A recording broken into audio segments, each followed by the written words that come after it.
The only thing I want to share is I think that I appreciate, and I'm going to just agree with what Yusef was saying to us this morning. I appreciate that we've been able to get some really good information from the Attorney General last week, from Van Jones, Reverend Sharpton, Reverend Moss, and many others. But I think it's a time when we really need to move to more action than just getting the information. All the information is good, but if we don't do anything with it, we're just intelligent idiots. I mean, like today, to me, a great thing today with them, we were, instead of meeting here, we went over and we marched at University of Chicago, they took those visas away from students.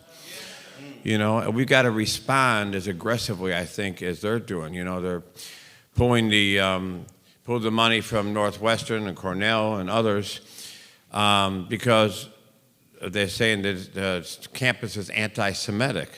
Are you kidding me? Whatever, you know, how does an administration that prides itself on free speech stop free speech? And we have to fight that. We have to call them out for their hypocrisy, you know, that, yes.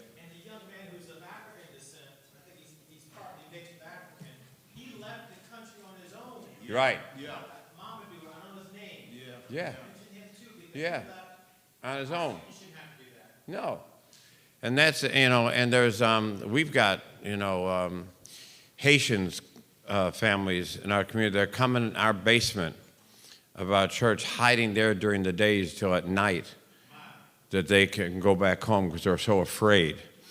We have people that we know every Thursday morning. This morning we do a feeding for about 200 homeless and people in need, and about maybe of the 200, there's probably 25 or so that are migrants, and both Haitian and Venezuelan, and they're afraid to come. So what's going on is just so bad, and it's so crazy. But I think that we got to take the information and, you know, act on it and push on it and fight on it right now. Let them know that the university, and I think one of the things we should be doing is reaching out to all the university presidents and saying, damn, you better stand up for your students. Yeah. Don't be intimidated by this, you know.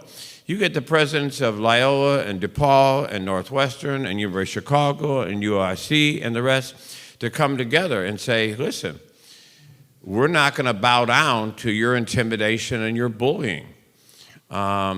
So I just think that we've got to get this information, and we get it now, and we got to fight on it. We got to react and let them know, and then hopefully through these relationships with you know, Reverend Bryant's and with Sharpton's and with others around the country, that we do some unison of saying this is no longer acceptable, and we're going to speak out. And I think particularly as the faith community, I think our future is on the line right now. Yeah. I really do. I really believe that, you know, Christian nationalists, you know, who have a mouthful of scripture and a heart full of hate, are the only ones we hear about Christianity right now. And they're out there loud, and we're way too silent.